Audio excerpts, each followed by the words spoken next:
ओम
त्र्यंबकम यजामहे सुगंधिं पुष्टिवर्धनम् उर्वारुकमिव बन्धनान् मृत्योर्मोक्षयेमामृतात्। ओम त्र्यंबकम यजामहे सुगंधिं पुष्टिवर्धनम् उर्वारुकमिव बन्धनान् मृत्योर्मोक्षयेमामृतात्।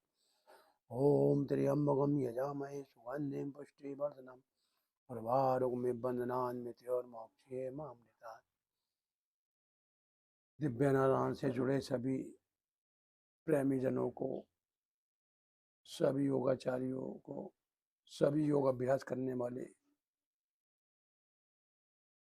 मित्र बंधु बांधवों को मेरा कोटि कोटि नमस्कार। हम जो अपना जीवन जी रहे हैं वो दवाओं के ऊपर जी रहे हैं। हमें अब जो है दवाओं से प्यार हो चुका है। हमें जरा सी भी कोई बीमारी होती है हम तुरंत जो है दवाई की तरफ भागते हैं। न ठीक से पानी पीते हैं, न ठीक से जो है भोजन करते हैं, न ठीक से जो है टहलते हैं, न ठीक से योगाभ्यास करते हैं। हम कोई भी काम अपना जो है ठीक प्रकार से नहीं कर पा रहे, जिस वजह से हमें जीवन में परेशानियों का सामना करना पड़ रहा है। जब तक हम अपना शरीर रूपी धन को स्वयं रक्षा नहीं करेंगे तब तक ये आपका शरीर कभी भी ठीक नहीं रह पाएगा। आलस्य वो समय बर्बादी की कुंजी है जो जीवन में कभी सफलता नहीं दे सकती। इसलिए आप जो है परशुराम की तरह दृढ़ बने, जिन्होंने अपनी पिता की आज्ञा का पालन करने के लिए अपनी माता का जो है हत्या की थी, लेकिन पुत्र धर्म निभाने के लिए उन्होंने अपने पिता से अपनी माता को पुनः जीवित करने के लिए प्रार्थना की थी। उनके पिता ने उनकी माता को जीवित किया। तो हमारा कहना यह है कि हमें निरंतर तत्पर रहना है और इस शरीर से जो भी हमें परेशानी हो रही है या जो भी हमारे शरीर में रोग है उसका डटते हुए मुकाबला करना है। मुकाबला हम जब ही कर पाएंगे जब हम अपने अंदर का आलस्य छोड़ेंगे। हमारा दिव्य नारायण जो है पिछले सालों से लगातार YouTube के माध्यम से लोगों को प्रेरणा दे रहा है कि अगर आप दवा खाने के लिए भी टाइम निकालते हो, खाना खाने के लिए भी टाइम निकालते हो, सोने के लिए भी टाइम निकालते हो, तो योग अभ्यास और प्राणायाम और जल पीने के लिए टाइम क्यों नहीं निकालते? इसलिए हमें अपना मूल्यवान समय कम से कम 1 से 1.5 घंटा ज़रूर योग अभ्यास के लिए निकालना चाहिए। योग अभ्यास करने से शरीर मजबूत और बलवान होता है, शरीर के अंदर कांति आती है और जो करोड़ों रुपए की दवाइयाँ हैं, जो शरीर पर खर्च होने वाली हैं, उससे आप जो है छुटकारा पा जाओगे। नहीं तो दवाइयों का कोई अंत नहीं है, रिपोर्टों का कोई अंत नहीं है, अंत होता है अंत में शरीर का। इससे पहले कि हमारा शरीर बहुत जर्जर बीमार हो जाए, ठीक होने की स्थिति में भी न रहे, हमें अपना मूल्य पहचानना चाहिए। हमारा मूल्य अनमोल है, हीरे से भी अधिक हम मूल्यवान हैं। लेकिन हीरा भी जो है जब ही अपनी परख दिखाता है जब उसे जोरी जो है देखता है। जोरी क्या है? ये हमारी सांस है जोरी। अगर हम इन सांसों को पहचान लेंगे तो हमारे शरीर से बड़ी बड़ी बीमारियां, लोग कहते हैं कि चमत्कार हो गया। वो चमत्कार क्या है? वो आपकी सांसें, आपके प्राण बल है, प्राण शक्ति है। जिस व्यक्ति के अंदर श्वास लेने की कला आ गई, प्राण लेने की कला आ गई, वो जीवन में कभी भी किसी भी भयंकर रोग से पीड़ित नहीं होगा। इसलिए हम आपको जो है निरंतर प्राणायामों के बारे में अभी बता रहे हैं। अब मौसम सही हो रहा है धीरे धीरे, तो आसनों का भी अभ्यास कराएंगे और पंचकर्म का भी आपको अभ्यास कराएंगे। और जिन लोगों के शरीर में उनमें बहुत पीड़ा रहती है, गठिया रहता है, गैसें बनती हैं, बेचैनी रहती है, सिर भारी भारी रहता है, उसके लिए भी हम आपको बहुत बढ़िया बढ़िया प्रयोग बताएंगे, जिस कारण आप जो है जीवन में स्वास्थ्य लाभ कमाएंगे। तो जैसा भी हमने आपको बता रखा है कि हमें अगर बाकी में रोगों से रोगों पर विजय प्राप्त करनी है तो हमें रोज नित्य प्राणायाम का, आसनों का, पंचकर्म का और अपना खान पीन का ठीक से ख्याल रखना पड़ेगा। खाना जो है 2 टाइम ही होना चाहिए। पीना जो है वो सुबह का 4 गिलास जल है और भोजन के बाद जो 1 गिलास मट्ठा गुड़ के साथ, और रात को भोजन के बाद 1-1.5 घंटे बाद 1 गिलास दूध हल्दी गेर के। ये हमारा जीवन चक्र है। मौसम की सब्जी खानी है, फ्रिज वाली सब्जी नहीं खानी है। फ्रिज वाली सब्जी जो है उनके अंदर पोषक तत्व नहीं बन पाते, इसलिए हमें मौसम के अनुरूप ही रहना है, प्रतिकूल नहीं रहना। दूसरी बात हम करते हैं भस्त्रिका प्राणायाम। भस्त्रिका प्राणायाम क्या है कि हम अपनी दोनों नाड़ियों के द्वारा, चंद्र सूर्य नाड़ी, लंबा गहरा श्वास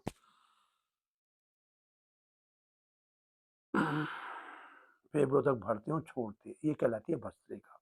इसे करने का तरीका सहज है। ये पहली उंगली अंगूठे के नीचे वायु मुद्रा में बैठते हो, लंबा गहरा श्वास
भस्त्रिका का वो प्राणायाम है जिसे करने से टीबी जैसी बीमारी भी ठीक होती है। फेफड़ों के अंदर जो दमा अस्थमा जिसके कारण फेफड़े पूरे विकसित नहीं होते, सांस लेने में दिक्कत होती है, दम घुटता है, वो सब बीमारियां दूर होती हैं। दूसरी बात, मस्तिष्क संबंधी जो भी रोग हैं वो दूर होते हैं, लेकिन करना 5 से 10 मिनट है।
भस्त्रिका करने से जो नाक में मांस बढ़ जाता, नाक बंद रहती है, नजला रहता, सिर भारी रहता है, वो सब कुछ ठीक होता है।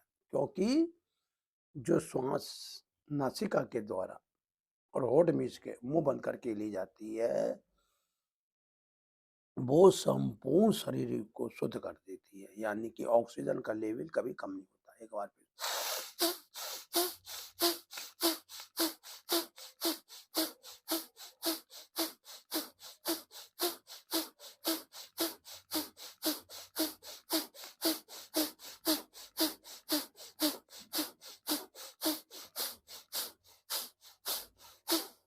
हर व्यक्ति का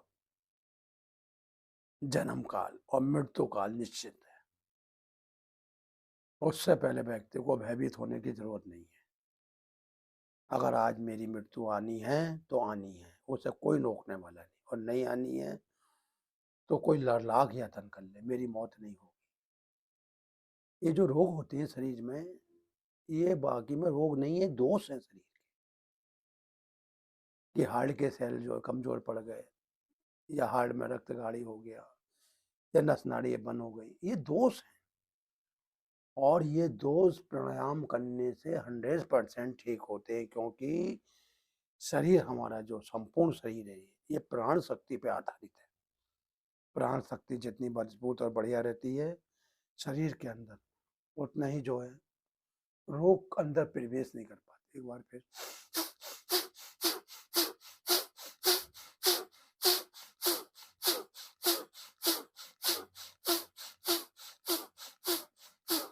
दूसरी बात, त्रिदोष वाला ये शरीर जो है 3 दोषों से भरा हुआ, बात का पित्त, वो भी समान रहते हैं, अधिक नहीं होते। जिन व्यक्तियों को दिमागी बुखार के कारण, कुछ लोगों को तो साल साल 2-2 साल में जो है झटके लगते हैं दौड़े के, कुछ को जल्दी जल्दी लगती है। अगर वो ऐसे व्यक्ति अपने अंदर विश्वास रखें, जो बेचारे दवाइयाँ खाते रहते हैं और जिंदगी उनकी जो है दवाइयों पे आधारित है और बहुत परेशान हो चुके, उन्हें परेशान होने की कतई जरूरत नहीं। भस्त्रिका प्रणाम करने से मस्तिष्क के अंदर जो भी स्पॉट हैं, दाग हैं, जिस वजह से दौरे पड़ते हैं, वो सब कुछ ठीक होंगे। लेकिन हमें ये भस्त्रिका प्राणायाम करना पड़ेगा। दूसरी बात, जिन व्यक्तियों ने अभी तक पानी पीने की आदत नहीं बनाई है, जो सूखे सूखे रहते हैं, उन्हें आज से ही प्रण करना चाहिए। महात्मा बुद्ध द्वारा बताए हुए वचन पे चलना चाहिए। महात्मा बुद्ध ने एक वचन सब लोगों से लिया था कि सभी लोग प्रातःकाल 4 गिलास गुनगुना पानी पिएंगे। पानी पीने से क्या होता है कि शरीर के अंदर जल की पूर्ति हो जाती है और जहाँ जिस भाग में पानी चाहिए वहाँ पहुँच जाता है। इसलिए वो व्यक्ति परेशान और निराश ना हो। नासिका के अंदर रोज बादाम का, देसी काबजी बादाम आते हैं, आप उन्हें कपड़ों में ले लें और उन्हें कूटें और उनका तेल निकालें और 2-2 बूंद नियम से जब तक व्यक्ति का जीवन काल है नासिका में गिरे। नासिका में बादाम का तेल गिरने से दिमाग की जो भी बंद नसें वो खुल जाती है, आंखों की ज्योति बढ़ जाती है। दूसरी बात, प्राणायाम करना कभी नहीं छोड़ें, क्योंकि प्राणायाम क्या है, हमारा जो है रोगों से लड़ने के लिए एक सुरक्षा कवच है। इसलिए अगर आपको रोगों से लड़ने की ताकत, दूसरी बात अखरोट आता है, अखरोट, अगर कोई व्यक्ति 40 दिन लगातार 2 अखरोट की गिरी, बढ़िया वाले अखरोट होते हैं, 600-700 रुपये किलो मिलते हैं बाजार में, पानी में भिगो दे, सुबह उसे सिलबट्टे में पीस ले और उसे दूध के साथ, गाय के दूध के साथ ले ले, तो मैं समझता हूँ कि 40 दिन में उसकी काया पलट हो जाएगी। क्योंकि अखरोट और बादाम, मस्तिष्क दोनों एक ही स्वरूप दिखती है। इसलिए जिन बच्चों को, जिन बड़ों को बचपन में बुखार रहा हो, क्योंकि दिमागी बुखार वो बुखार है जिसमें जो है दिमाग जो है ठस हो जाता है, कार्य नहीं करता, और हमारे मस्तिष्क के अंदर जो इलेक्ट्रिसिटी पावर बनती है वो एक कंट्रोल है। अगर वो अधिक बनती है तो ये झटकों की शिकायत हो जाती है, दौड़ों की शिकायत हो जाती है। लेकिन अगर हम प्राणायाम नियम से करते रहेंगे और दक्षिणावर्त शंख, वो आपको हरिद्वार में मिल जाएगा या कहीं भी मिल जाएगा, उसमें रात को आप जल भर के रख दें। जो बच्चे अभी तक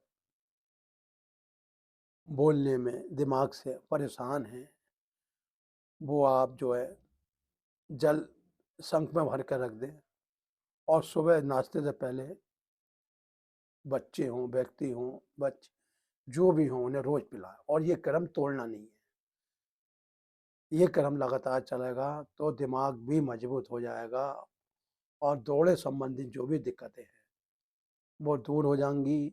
नियम से नासिका में 2-2 बूंद बादाम के तेल की गिरनी है और ये प्राणायामों का अभ्यास करना है। दुनिया में कोई ऐसी बीमारी नहीं बनी जो ठीक ना हो। बस मूल्यवान समय है, इसका प्रयोग करें आप। अब इसके बाद हम आपको बताएंगे कपाल भारती। कपाल भारती बहुत ही सहज और बहुत ही प्रभावशाली प्राणायाम है। कपाल भारती करने से एक तो कभी आपकी शुगर नहीं बढ़ेगी, दूसरा पेट नहीं बढ़ेगा, तीसरा जो बार बार खाने की आदत बनी हुई है वो समाप्त हो जाएगी।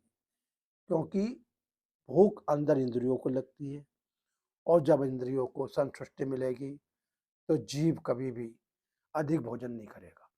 तो शुरुआत करते हैं कपाल भारती प्राणायाम के साथ।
कपाल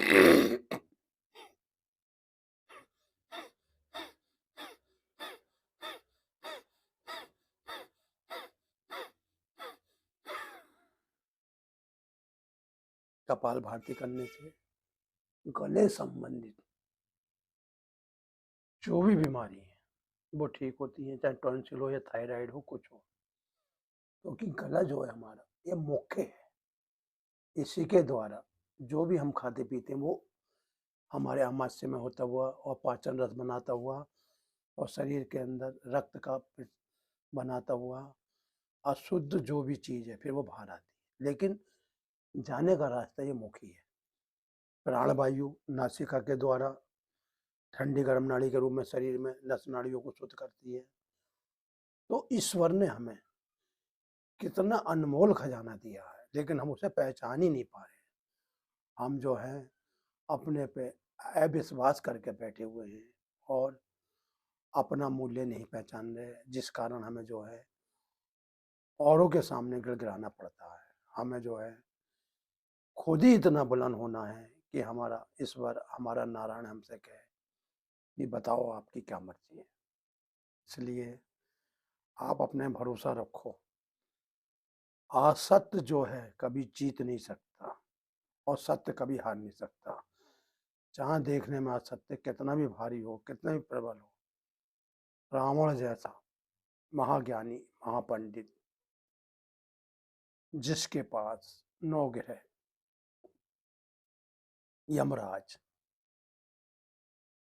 पांचों देवता, जल देवता, वायु देवता, आकाश अग्नि, सब जिसके अधीन थे, लेकिन वो भी रावण अधर्म के रास्ते चला। तो अंत में जो है सत्य के द्वारा, राम के द्वारा पराजित हुआ। इसलिए कोई भी चीज आपको विचलित नहीं कर सकती, क्योंकि आपका निर्णय आप पे आधारित है।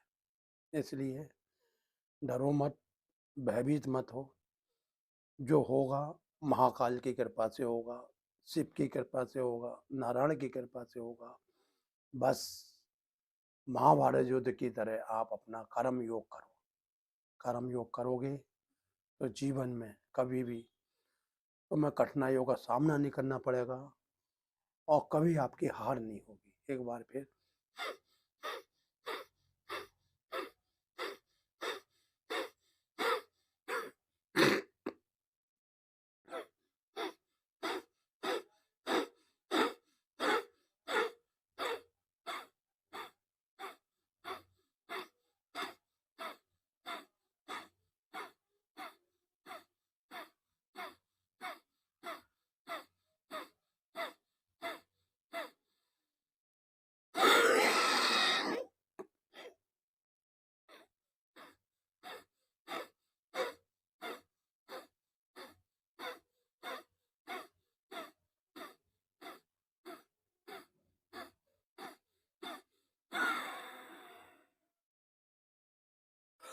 कपाल भारती करने से फेफड़े मजबूत होते हैं, बलवान होते हैं, कंठ मजबूत होता है। और सबसे बड़ी बात जो है, हमारे पेट के अंदर जो रोग रहते हैं गैसों के रूप में, कवच के रूप में, वो सब ठीक होते हैं। क्यों होते हैं? सांसें बाहर जाती हैं और पेट अंदर आता है।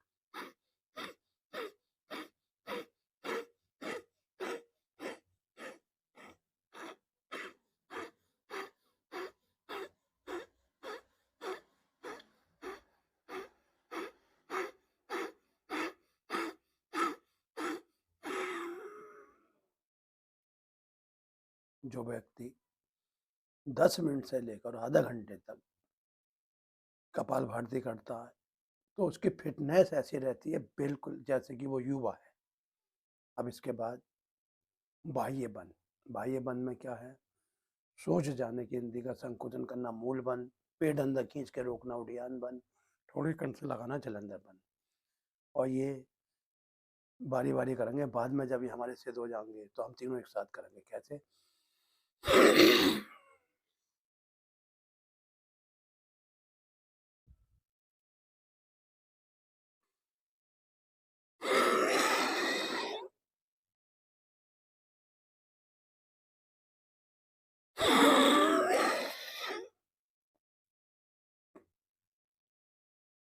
जिन व्यक्तियों के गले में टॉन्सिल या थायराइड की समस्या है, वो कम से कम 10 से 20 बार कंठ दबाएं। कैसे?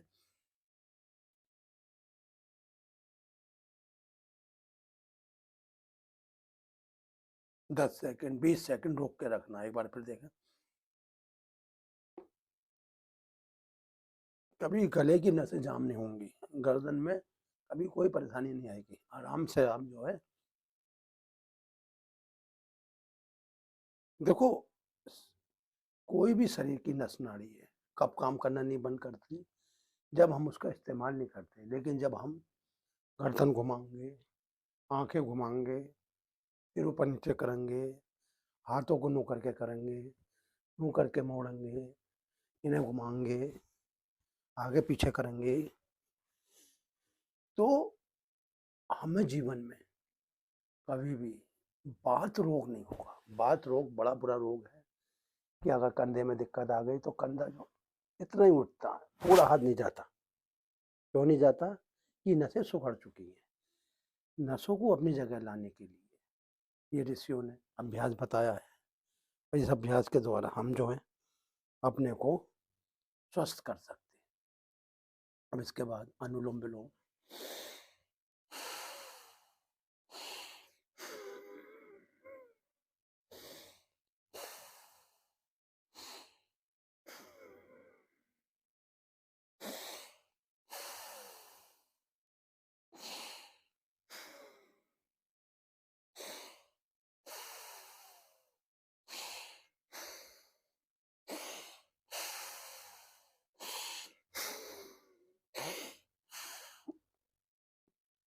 ये जो पृथ्वी हमारी घूम रही है गुरुत्वाकर्षण बल से, और ये बल हमारे शरीर के अंदर भी है, और इस पृथ्वी से कई कई हजार गुना पृथ्वी भी इस संपूर्ण भूमंडल में है।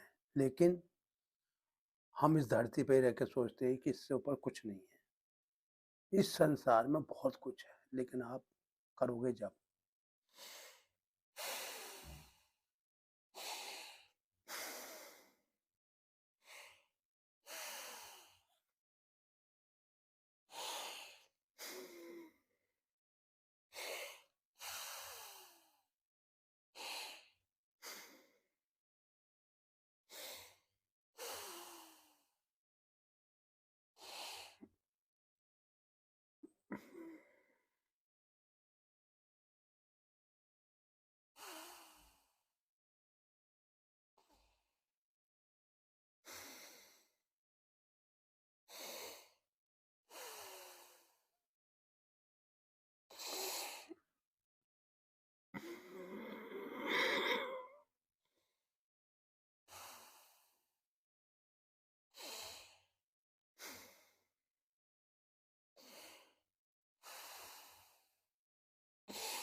ऊंचाई प्राणायाम वो प्राणायाम है,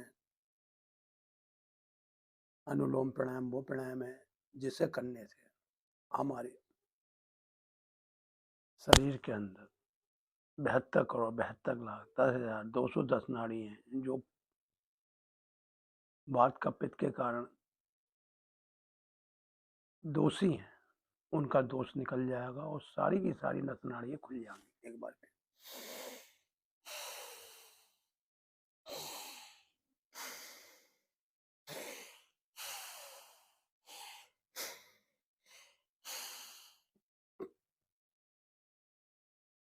इसके बाद ऊंचाई प्राणायाम।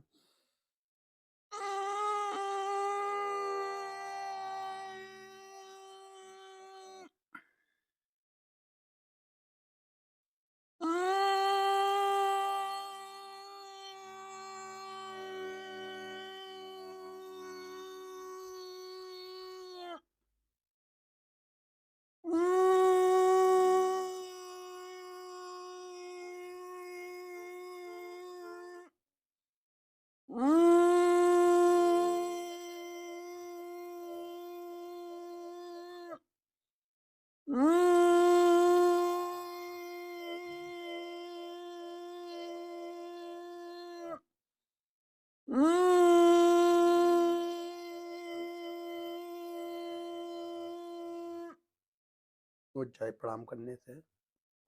खांसी, गले के रोग, टॉन्सिल, बुखार, ये कुछ नहीं होता। क्यों नहीं होता? कि जब शरीर के अंदर से तीनों दोष बात का भी समान हो जाएंगे तो शरीर भी समान हो जाएगा, सीधी सी बात। इसके बाद ब्राह्मणी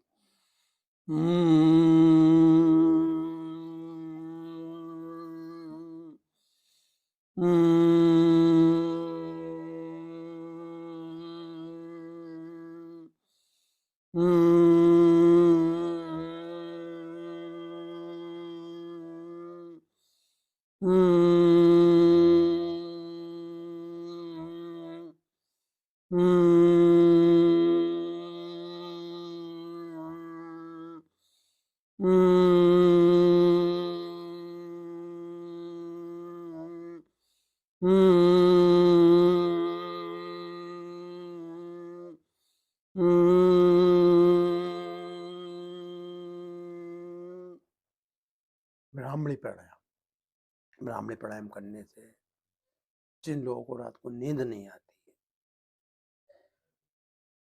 परेशान रहते हैं, करवटें बदलते हैं, उन लोगों को नींद आराम से आए।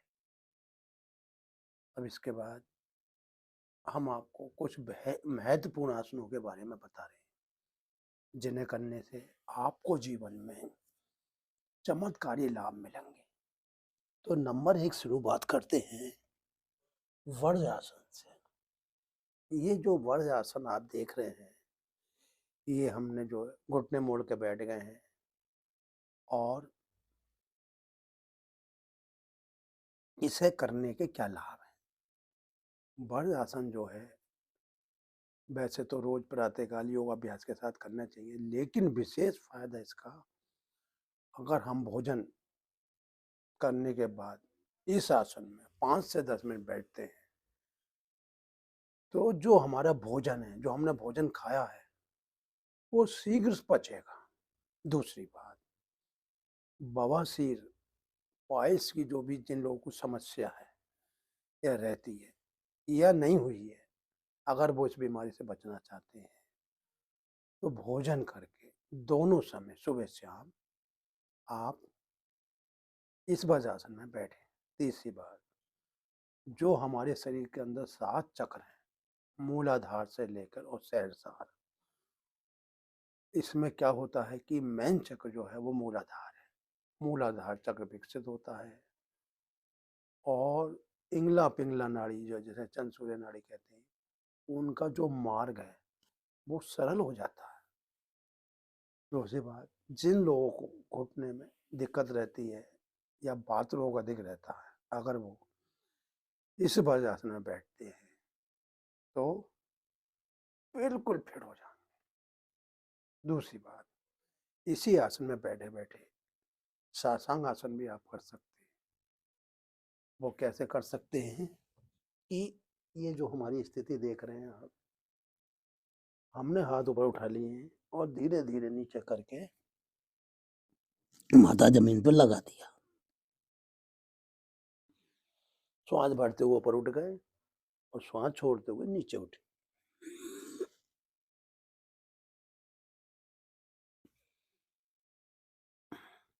इसी में अगर हम पीछे की तरफ चले जाते हैं, पीछे की तरफ जाने का मतलब कि ये वज्रासन में बैठे बैठे ही अगर धीरे धीरे हम थोड़ा और देख लेंगे, ये और पीछे की तरफ जाने का मतलब यह है कि शरीर को धीरे धीरे धीरा छोड़ते हुए पीछे आ जाए।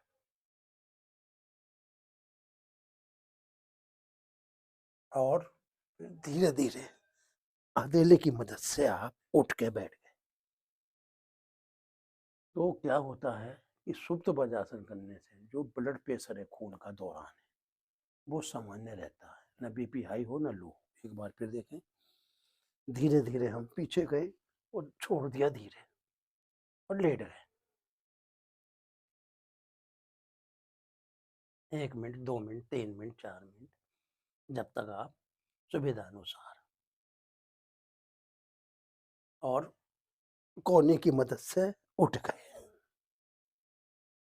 तो इस सुप्त वज्रासन करने से कमर का दर्द, घुटनों का दर्द, नसों की बीमारी, पैरालाइस जैसी, जिसे फालिस कहते हैं, वो भी रोग कभी बॉडी में, क्योंकि शरीर के अंदर जो रक्त का संचार है वो सुचारू रूप से जो है बनता है सुप्त वज्रासन।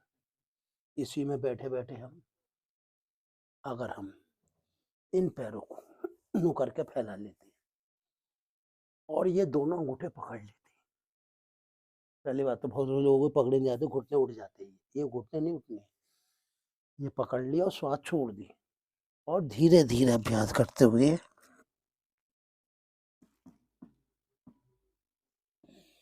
तो ये घुटने इतने मजबूत हो जाएंगे, इतने मजबूत हो जाएंगे कि कभी घुटने आपको बदलवाने नहीं पड़ेंगे। दूसरी बात, जिन लोगों को एलर्जी है और शरीर के अंदर बहुत लाल लाल निशान बन जाते हैं सोराइसिस, वो जैसी बीमारी शरीर में नहीं होगी, क्योंकि ये वो आसन है, वो आसन है कि इससे बड़ा कोई आसन नहीं है। लेकिन बस ये है कि करने का तरीका यही है कि हाथ उठाए, अंगूठे पकड़े और धीरे धीरे नीचे।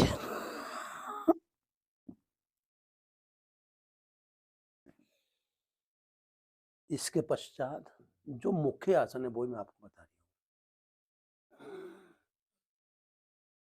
लेटे हुए हम हैं, इन पैरों को पीछे ले जा, हलासन।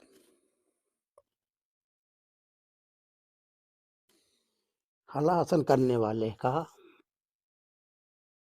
कभी भी बुढ़ापे में कमर टेढ़ी नहीं होगी। दूसरी बात, जो हमारे अंदर मांसपेशियां हैं वो कभी कमजोर नहीं पड़ेंगी। एक बार फिर देखेंगे।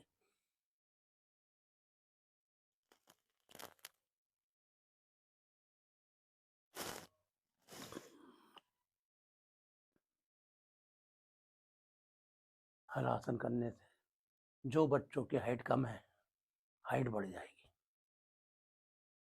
और जो बच्चे पढ़ाई में कमजोर हैं उनकी पढ़ाई हो जाए। अब इसके बाद धीरे धीरे जो है ये है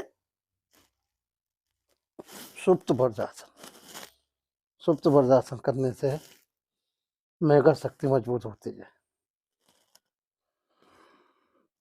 धीरे धीरे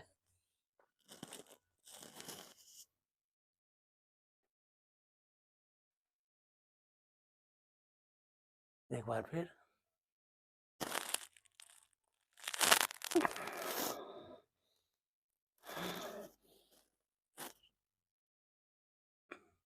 उल्टी करवट लेते उठ जाएंगे।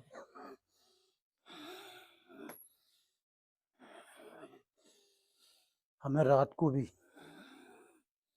उल्टी करवट ही सोना है, क्योंकि उल्टी करवट लेने से क्या होता है कि हमारा भोजन शीघ्र पचता है, एसिडिटी नहीं बनती, और शरीर भी हमारा वात रोग से मुक्त रहता है, यानी शरीर में अकड़न जकड़न कुछ नहीं रहती। अब इसके बाद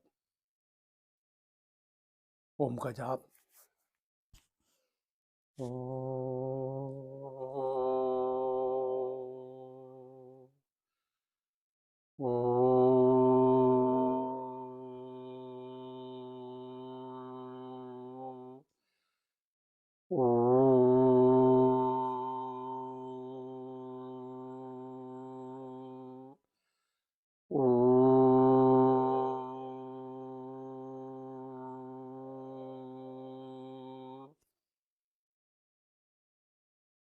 ओम दियो शांति, अंतरिक्षम शांति, शांति रापा शांति, रोषदे शांति, वनस्पति शांति, विश्वदेवा शांति, ब्रह्मा शांति, सर्वम शांति, शांति रे श्यामा शांति रे। ओम शांति शांति शांति।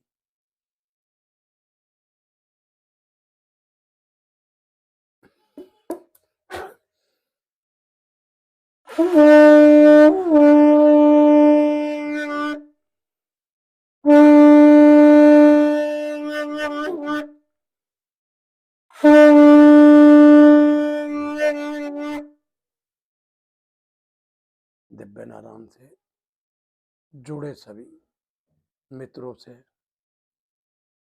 सभी योग प्रणाम करने वालों से मेरा यही निवेदन है कि समय बहुत थोड़ा है और जो समय का घोड़ा है वो लगातार दौड़ रहा है। आप देख ही रहे हो, सतयुग भी चला गया, त्रेता भी, द्वापर भी और कलयुग भी जाने की कगार पे है। इसलिए समय मूल्यवान है, इस समय को हाथ से ना निकालें, यही मेरा सभी से कहना है। जय श्री राम, जय श्री राम, जय श्री राम। अब बनेंगे सबके बिगड़े हुए काम, सबका मंगल हो, सबका भला हो। गुरु काम